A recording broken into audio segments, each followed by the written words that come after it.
Okay. Hello and welcome to No More Shame. It's been quite a while since I've done an episode, but today we have my cousin Chandler here, who is going to talk about depression. So we're going to turn the time over to her to introduce who she is and tell us her story. Take it away.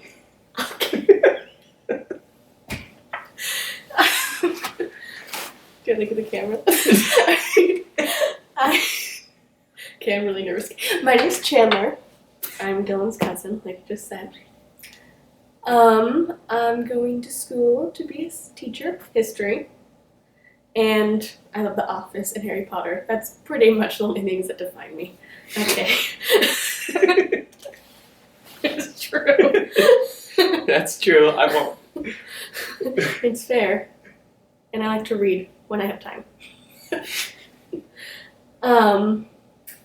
And so instead, I'm going to talk about depression. I've suffered from it for a long time, since like 8th grade.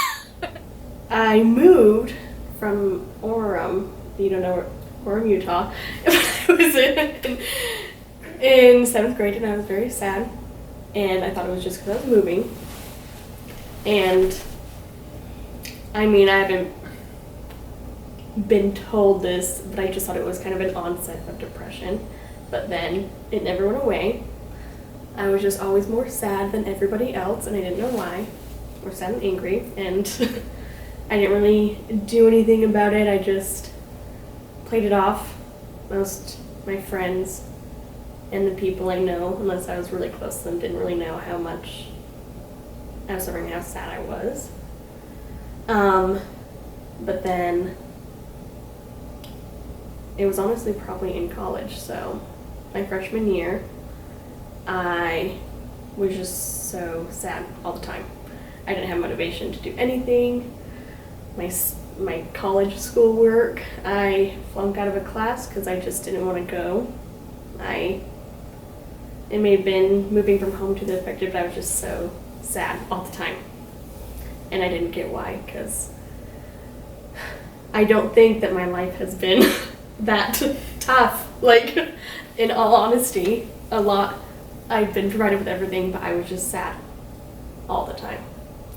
And then I went to my doctor, told him how I was feeling, and I got on medication to try and help me. That didn't work. It takes a while to find the right medication for you. And it took me a long time to figure out what would work. Turns out I didn't need medication. But first, I was sad all the time, and I actually quit my job because I was working at a call center, and I had, like I said, no motivation to go. Didn't want to do anything. I hated it. I hated being there. But I needed money. I needed to pay for things, but I couldn't do it. I just couldn't get up and go. I couldn't do anything because I was just sad and felt like life wasn't worth living. I felt like there was no point in me being here. I wasn't adding anything to the world. I was just going through the motions that I was supposed to. And so then I got into therapy, which helped me a lot more. It helped me understand what I was going through and kind of dig into what has happened in your past, why I was the way I am, why I'm sad all the time. And that has a lot to do with how you grew up and how you become in your life, like sad, like me.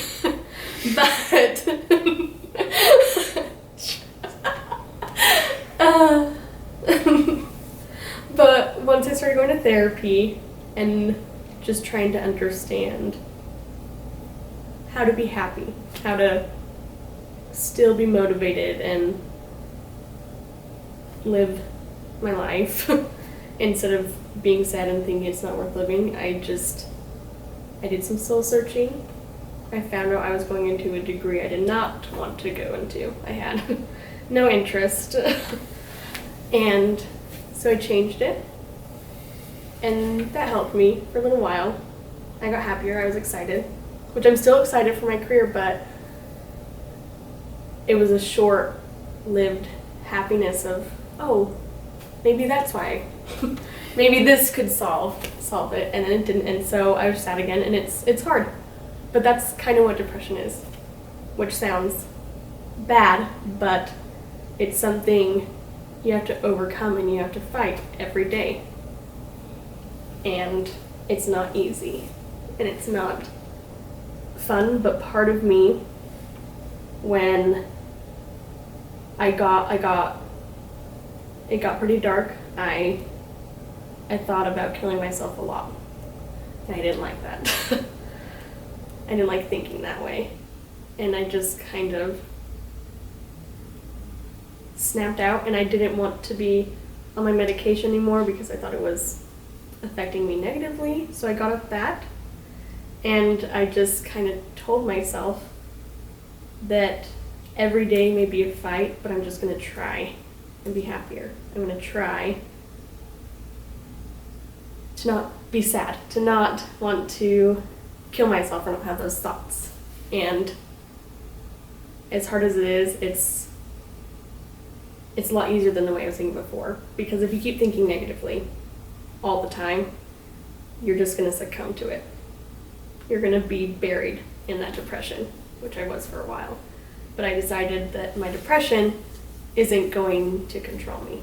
I'm not going to let it rule over my life, and I'm not going to be a failure because of my mental illness, because a lot of people deal with it, and a lot of people deal with it differently, and I can't speak for them or what their experience has been like, but mine, it's just been a fight. It's been tough. When all you want to do is be happy, and you cling on to things that are short happiness, but really hurt you in the long run, just because you wanted that brief moment that gave you joy, even though after you feel terrible. And I decided I don't want to do that anymore. I don't want to. I want to be happy. And so I tell myself every day, you're going to be happy. You're going to get through it. I mean, obviously I still have bad days. Dillon can attest. But I was really done with having it control me all the time. So I try really hard every day to not let it control me, and it changed the way I work at my jobs. Even if you hate your job, you gotta get through it. And that's one thing I really had to learn. Because sometimes I'm just like, okay, I just want to quit, I'm done. Or I just want to do a crap job, but I don't. I'm like, no, this is how you survive, and this is just a bump, like this is just a part of your life in the road to where you want to go. And that's how you gotta think. Like, this is just a bump, and you gotta get through it. And it really helped me, and now I still go to therapy, which is awesome, but I don't take medication. I just try and focus on myself. I know not saying don't take medication, because if you need it, you need it. But personally for myself, I didn't want to be on it anymore because of how it was affecting me and making me sick. But that's just, I'm choosing not to be buried in my depression. And that's, I'm living for a year now. Not very long, but it's just one weight that's lifted off of your shoulders, where it's just like, hey, this is not going to control me anymore. And it's going to be me, and I'm going to be happy. I'm not going to be sad, and I'm not going to fall into that pit of darkness that overwhelms you anymore. And if you get to that point, just say, no. Push it away. Because that's what I do. Sometimes I have to go somewhere and calm down, but I don't want to fall into that emotionless pit that you get into because it's scary. And it's a lot better being out and knowing what's going on than being under there not caring about anything. Yeah. I don't know what else to say. That's my fight with depression. And the fight goes on. Yeah. So thank you for sharing that with us. There's a lot that I've never even heard some of that. So I'm just like, oh, wow. Yeah. So I guess one of my first questions is when you get feeling in that way, like depression, do you have things that you do to make you feel happier, to kind of help you prevent from, as you kind of going down darker and sadder, Yeah. as you were saying? Yeah, in my little pit, as I call it. Yeah. Another thing, which is funny because some people think it's the opposite. When you're depressed, you think that being around people may help you, but I really like to go on a walk. Like, not that that's the all cure by all means, but it helps me clear my head. I'm alone. No one's talking to me. Because sometimes when I'm falling in a hole, it's because of something multiple things that have happened, and then one thing just really... It all just kind of finally comes tumbling. Yeah. Yeah. And I mean, everybody feels like that, but sometimes it just, it kicks you down, and that's when I have to think. I just have to think. I don't want anyone talking to me, because if you get distracted from it, it just pushes it away for a little bit. But then it's going to come back. And so I kind of have to go be alone to talk to myself. Yeah. And that's one thing that really helps me. I also like to bake when I get sad. Sometimes I just bake cookies. And I eat them because it makes me happy. But sometimes it just takes, being by yourself or just doing something you love. Just remember, of all the bad things that can happen, you still have things that you love. And you should go do that. Don't wallow in what happened, in the sadness. Like, especially if it's out of your hands. If you can't do anything about it, don't sit there and think about it and think, I was so stupid. Like, I made a mistake at work the other day, and I got in trouble for it. And while I was at work, I was really upset with myself. Like, I felt very bad. Mm-hmm. And I was like, I'm just gonna quit. Like, I did. Just like, I thought, like, I was like, I'm so done. Like, because it was a very easy mistake. Still a mistake, but it was a very easy one to do. Like, anyone could have done it. Yeah. And of course I had. So, and I got really, really upset at myself. But then when I got home, I was like, okay, work's over. I can't do it. It's done. Like, we fixed it. It's over and done with. I just have to move on. And so far, I've been okay. Still got a job. Yeah, still got a job. And I just, because I was really upset at work, and I'm like, I don't want to carry this into the weekend.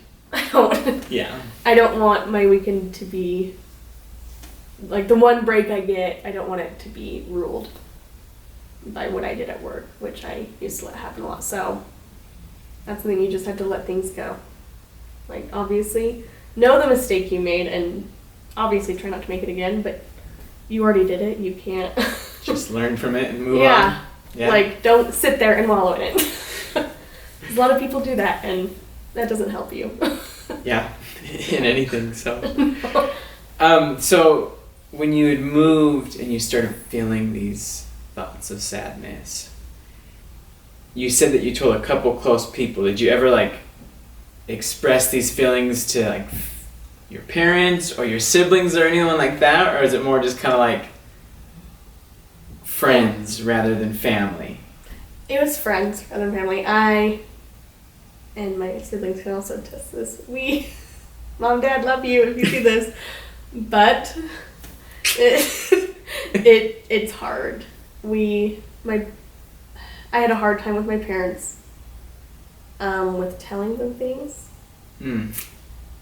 I love them, but when I was younger, I felt like if I told them, they'd get upset at me, or nothing would really get done with how I was feeling, or maybe they'd just be like, oh, you'll get over it, like, and because that's what I thought. I was like, I'll just get over it. Pat on the head and yeah, it'll be fine. Like, you can go visit your friend, like, I told, I think I only told like one friend for a long time. Because I didn't want people to know either. I thought something was wrong with me because I was sad and I didn't know why, like, other than moving. But yeah, I have a strained relationship with my parents. It's better now. But when I was younger, I couldn't really tell them things. I wouldn't tell them things that I was feeling because I didn't feel comfortable. And my siblings, I thought they'd make fun of me or judge me. Again, different now. I love them all now and we talk a lot more, but it was different when we were younger because you don't really understand your own feelings when you're younger, and you don't really think that other people are going to understand either. That's how I felt. No, a lot of people feel that way. Yeah. So it's and so I didn't really want to tell anyone because I didn't know how they'd react. How did your friend react when you told them? She had actually had similar feelings about her own life. Okay. And so that's one thing that kind of bonded us was, which is kind of sad, but we had really good times. But yeah, she was really unhappy too, and we were best friends, and I just told her, I'm like, I'm not happy a lot. And she was sympathetic. She wasn't like, you'll get over it. Like, it's just a phase. Cheer up, lass. Yeah. Whatever. Like, no, she was like, if you ever need anything, just tell me. Like, and vice versa. Like, it was nice to have that support there. Someone. At least one person. Yeah. One person where you could actually like, this is happening. I don't want to tell anyone else, but here it is. Like, yeah. I get that. Because when you're younger too, I feel like you talk to your friends a lot more than you may talk to your family. Depending on the family. Yeah. Brandon, you're the man.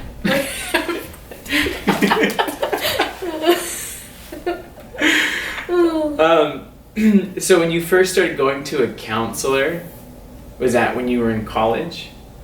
Is that the first time you ever went to one? And how did you feel when you first went? Were you kind of like, because there's kind of like a taboo around going to a counselor. Yes, that which means is something's wrong with you. You're not normal, So which is frustrating. Don't believe that.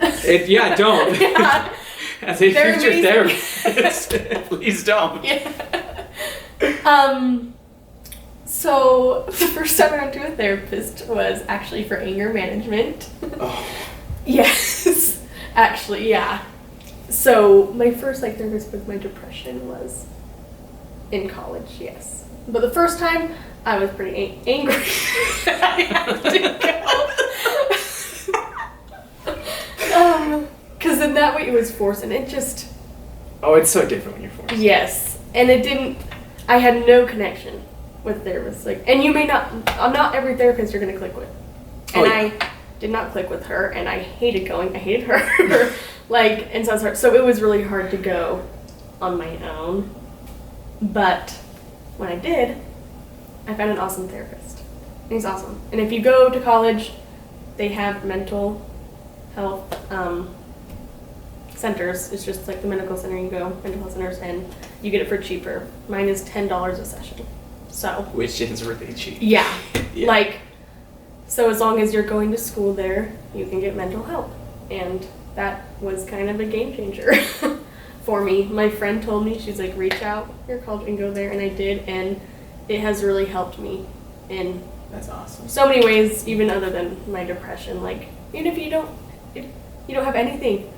Therapists are awesome. Like It's still nice to check in to have someone that you can talk to with no biases or... Even with your work, like I tell him about my work. Like it's just, he's helped me in a lot of areas. And that's cool. Yeah.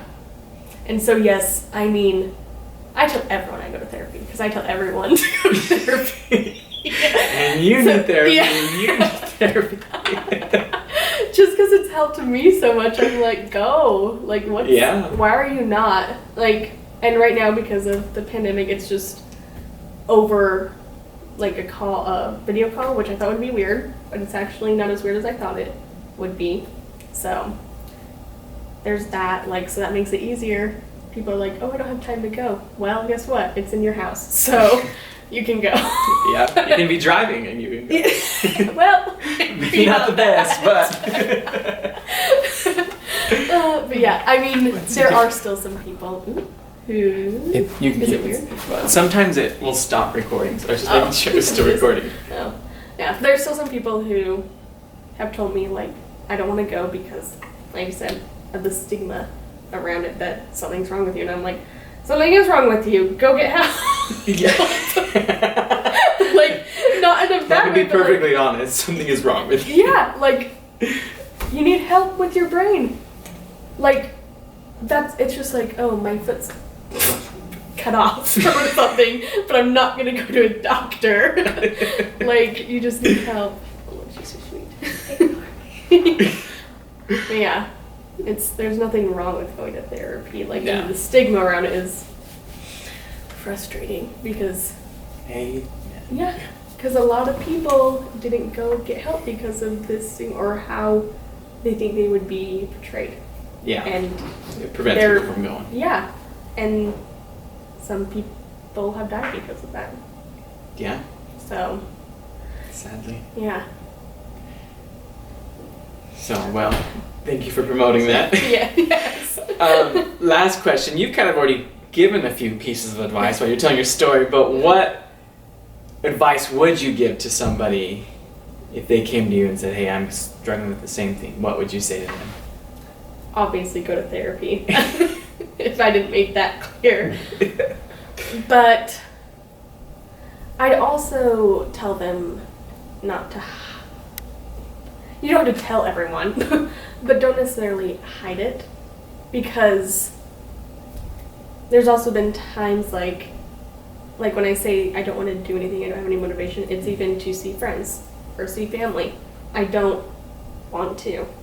And people get offended. And so one thing I'd say is don't see your mental disorder as a problem. Like, it's not something that you have to be ashamed of. No shame. Like, it's not like, and so I started telling my friends, like, if I don't hang out with them, I'm like, I can't. Like, I just can't today. I'm not feeling up to it. And some people still get frustrated because they want to see you, but sometimes it does get hard. And you are allowed to say no hanging out with people because you don't feel like it. That's not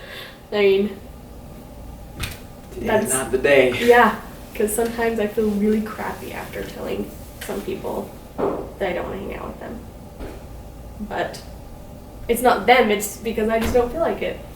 And it may be something small and kind of stupid, but I know other people have felt that way. But sometimes it makes you feel really bad.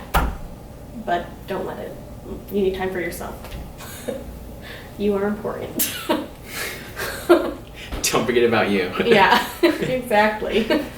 But mostly therapy. Just get help. And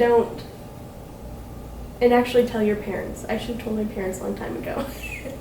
I didn't. Like, just communicate with people if you need to. If that's what you feel is right. And you want to let someone in, let them. It may be hard, but do it. It makes it a lot easier. Yes, it does. Yes, it does. Yeah. Well, Chandler, I sure do love you, and I appreciate you coming out today. And do you want to, Are you okay if people wanted to reach out to you on like Instagram or Facebook and Yeah. ask you questions? If you don't want that, Yeah, that's fine. that's cool. Yeah. No, you can reach out to me. So yeah, I'll link her name down at the bottom on Instagram so you can find her. And if you have any more questions or want to ask advice or anything, feel free to reach out to Chandler. But remember to make sure to subscribe down below if you haven't yet. I'm past 50 subscriber now, so 51, woo woo, it's great. But I have the YouTube, I have the Instagram, so make sure that you subscribe, follow me on Instagram, and you can reach out to me with questions or anything you have. So thanks and have a great day.